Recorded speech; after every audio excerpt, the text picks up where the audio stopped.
So let's talk about cutting your interp. Now there's lots of different interps, which include humorous, duo, dramatic, and prose and poetry. Poetry, yeah! So we're gonna there's lots of different ways, but we are just going to worry about the overall cutting of a book. So there's different, you don't have to cut from a book, you can always cut from A script, like play. a movie, a play, whatever piece of literature that is published. Make sure it has to be published. Has to have the ISBN number. Which is, here I'm not going to get up, but it's right there on the barcode. So, when you have your script, what do you do, Lacey? When you have a script? When you have your literature.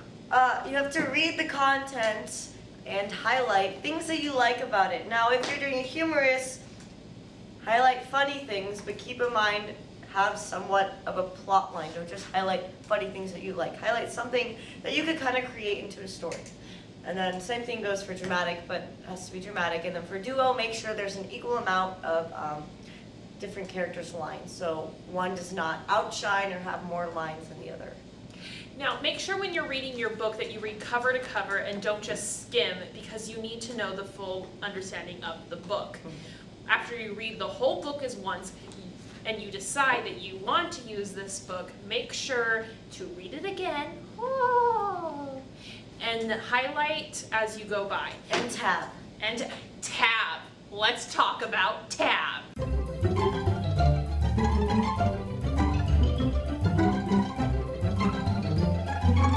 We don't have tab things with us. But a tab is when you take a piece of Post-it or... It's like the little colored plastic Post-it. The colored Post-it thingies.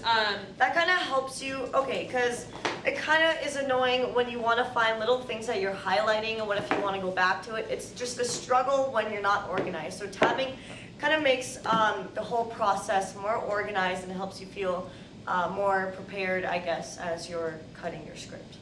Yes. So you could like, whoa, well, I wanted that as my climax. There's your climax, so highlight it.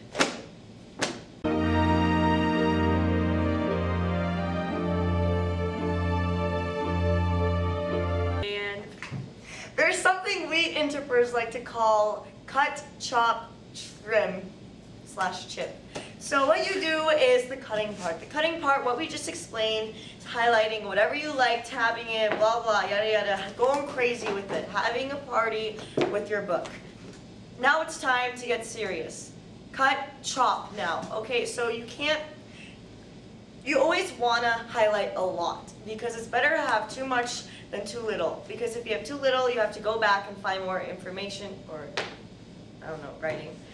But you have to dig deeper for stuff. yeah, but if you go too much, then it's easier just to chop some of it off. So if you have unnecessary lines or things that don't really contribute to your story, then you can get rid of that. And then if you still have too much, you trim. That means you take off anything you can. Like anything that just doesn't seem right, anything that makes the piece kind of awkward or just ruins the flow of it. And remember that you have to stay in a word count of 1,200. You have 1,400. 1,200 to 1,400 words.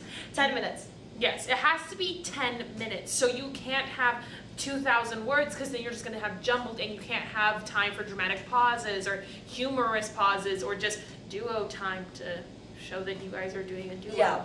So you have to remember that I know this is your baby, so a few tips are, let someone else cut it so they can see the extra access that you don't need, or you gotta man up and cut it yourself. I know it's your baby, but work with it.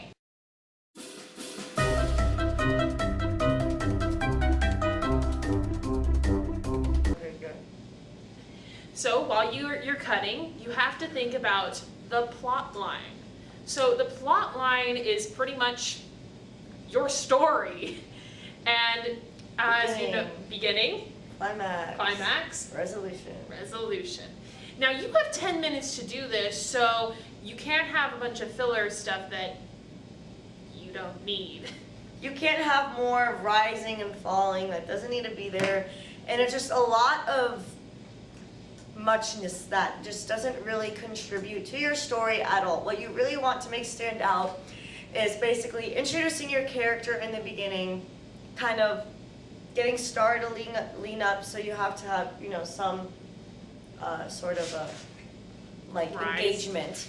And then the climax really has to stand out. But if your climax isn't really noticeable, then people won't get your piece, and then it won't be a likable piece. And then the falling action is actually pretty short, and then the resolution is also pretty short. So you kind of want your climax to be a little more than halfway done, so then you do have just enough time. Because if the resolution or the falling action takes too much, then people are just going to not care anymore, and they won't be engaged in your story.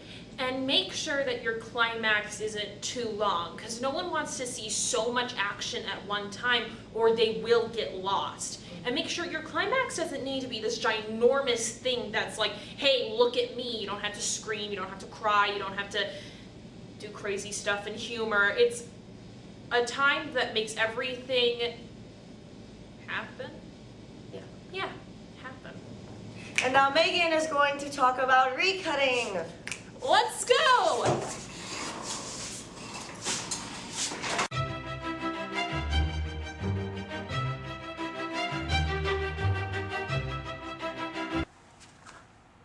Okay, so let's talk about recutting. So, you finished your final script and you are ready to go to performances. Now, after a few months or even weeks, you might be thinking, this isn't what I really want to do anymore. Now, before you go write to another script or something, your script still has promise and you might still love it. What this is called is recutting. Now, how to recut is you read your whole book again from page to page, and you go through your script and cut out the things you don't really like anymore and change it into and put another part of the book into it. And it doesn't even mean that you might just be recutting the whole thing, just snippets, or not even cutting anything at all, and just moving your climax or this one scene to this part, and it can help your piece so much on how you feel about it. And remember, this is your interpretation, not your judges, not your coaches, this is yours. So make sure that you're happy with it. And yes, some judges, make sure judges like it too, but it's how you feel about the end product. So remember, have fun and make sure to know that this is okay to recut. You might ask some people why it might not work or something, but remember that this is your interpretation. Let's go! Okay, so we just explained what you should be doing while you're reading your book, how to cut it, how to organize it in an efficient way, and how to recut. So final notes, be sure to like your piece, be sure to connect with your piece, and be sure to be patient with your piece. Because yes, it'll get annoying performing it week after week, but it's all worth it in the end. And make sure, again, that you love it. It's your interpretation, not your judges and not your coaches. It's all about you, and that's the beauty of Interp. Booty of Interp. The booty of Interp. All right, bye. Bye!